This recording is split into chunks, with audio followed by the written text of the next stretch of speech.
Welcome to the course. This is Introduction to Microsoft Azure. In this lesson, you'll deploy your first Azure virtual machine. You'll need an Enter ID tenant and an Azure subscription, access to the Azure portal, local installs of Visual Studio Code, PowerShell and the Azure CLI, and a copy of the deployment script. Links for the prerequisites can be found in the course introduction, and links for the deployment scripts can be found in the lesson resources.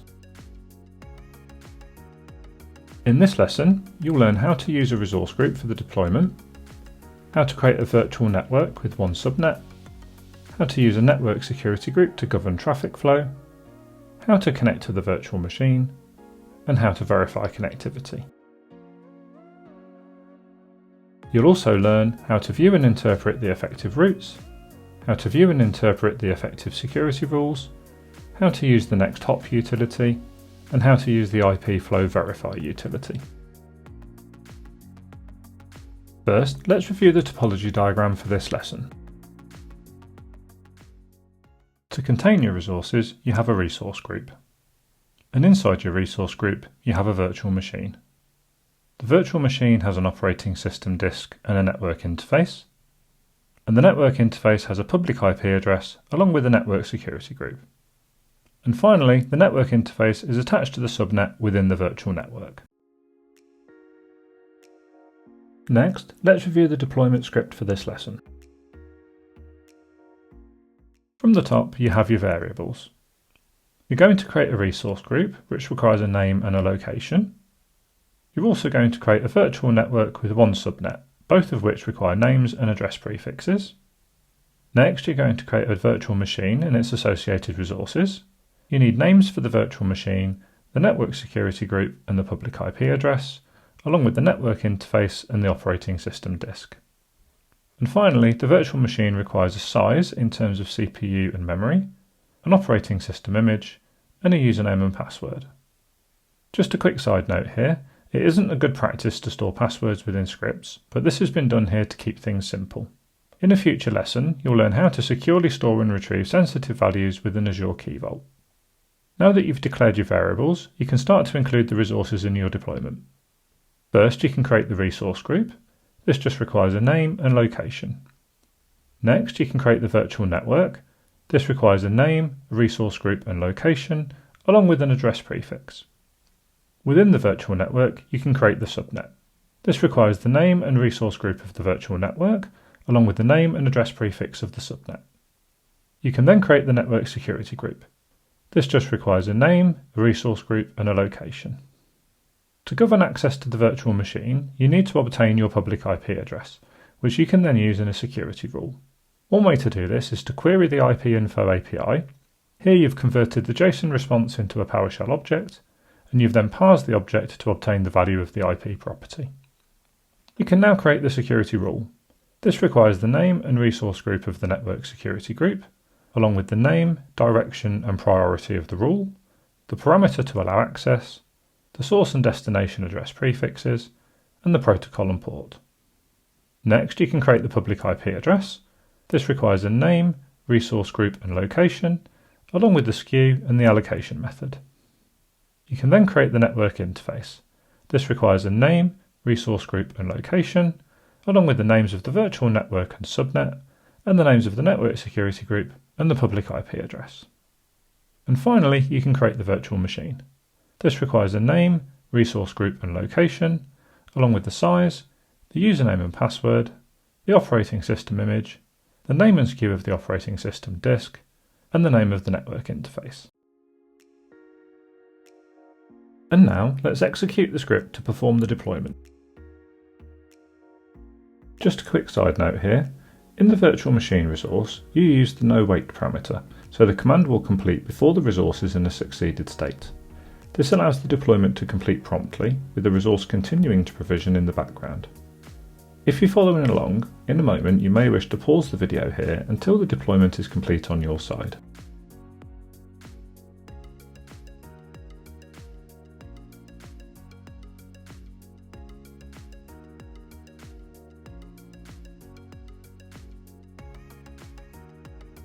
Next, now that the deployment is completed, let's review the resources.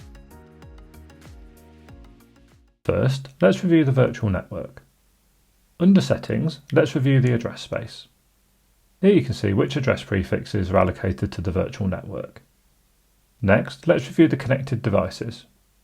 Here you can see the network interface of the virtual machine, the subnet to which it's attached, along with its private IP address. And now, let's review the subnets. Here you can see the subnet you created, its address prefix, and how many addresses are currently available. And finally, let's review the DNS servers. Here you can see that the virtual network is using the default Azure provided DNS servers. Next, let's review the network interface. Under Settings, let's review the IP configuration. Here you can see the virtual network and subnet, along with the private and public IP addresses. And now, let's review the DNS servers. Here you can see the network interface inherits this configuration from the virtual network. And now, let's review the network security group. Under Settings, let's review the inbound security rules. Here you can see the security rule you created to govern inbound access to the virtual machine. You can also see 3 default security rules. The first rule allows virtual network traffic. The second rule allows traffic sourced from the Azure load balancer. And the third rule denies all other traffic inbound. Now let's review the outbound security rules. You can also see 3 default security rules. The first rule allows virtual network traffic, the second rule allows traffic destined to the internet, and the third rule denies all other traffic outbound. And finally, let's review the network interfaces. Here you can see that the network security group is associated to the network interface assigned to the virtual machine. Next, let's review the public IP address. In the Overview section, under Essentials, you can see the allocated public address, the network interface to which it's associated, and the virtual machine to which it's assigned. And finally, let's review the virtual machine. In the Overview section, under Essentials, you can see that the virtual machine is running, along with details of the operating system image, the size, the public IP address, and the virtual network. And now, let's verify connectivity to the virtual machine. Using the secure shell, you can connect to the public IP address of the virtual machine over the internet.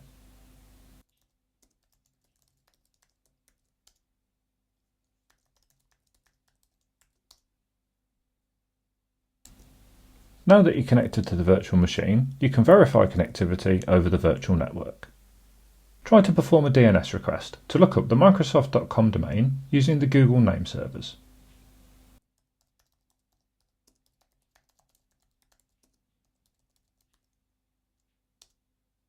The request is completed successfully and Google has responded by providing the IP version 4 and version 6 addresses for Microsoft.com. Try to perform a HTTP request using the same IPinfo API you used in the deployment script.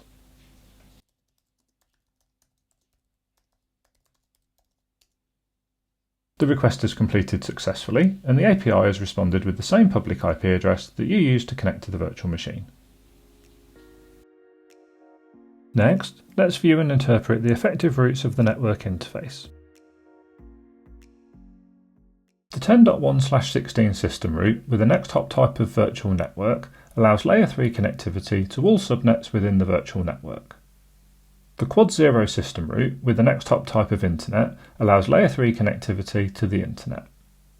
The 3 system routes for 10/8, 172.16/12 and 192.168/16 with the next hop type of none corresponds to RFC 1918 and are reserved for private networks. The system route for 100.64/10, also with the next hop type of none, corresponds to RFC 6598, which is reserved for carrier-grade address translation. The system route for 127/8, also with the next hop type of none, corresponds to RFC 5735, which is reserved for loopback.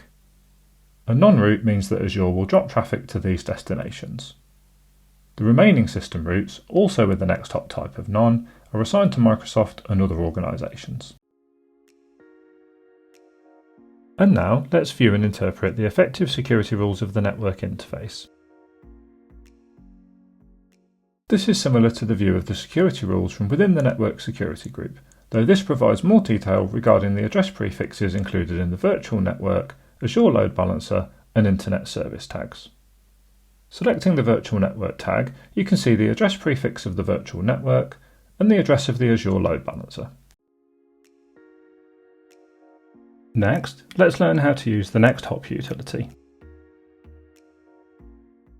First, you can check another IP address on the virtual network, 10.1.1.5. The next hop is the system route to the virtual network. Next, you can check an IP address on the internet, 8.8.8.8. The next hop is the system route to the internet. And finally, you can check an IP address outside the virtual network, but within RFC 1918, 192.168.1.1. The next hop is the system route to none, which means Azure will drop this traffic. And now, let's learn how to use the IP Flow Verify utility. Select the virtual machine and its network interface. Select the protocol, followed by the direction, and then the local port, and then the remote IP address, followed by the remote port. And then choose Verify IP Flow. Access is allowed, and the security rule which permits the traffic is the default rule, Allow Internet Outbound. That concludes this lesson. Let's summarise what you've learnt so far. You now know how to use a resource group for the deployment, how to create a virtual network with one subnet, how to use a network security group to govern traffic flow, how to connect to the virtual machine, and how to verify connectivity. You also know how to view and interpret the effective routes, how to view and interpret the effective security rules, how to use the next hop utility, and how to use the IP Flow Verify utility. Thanks for watching this lesson, and I look forward to seeing you in the next one.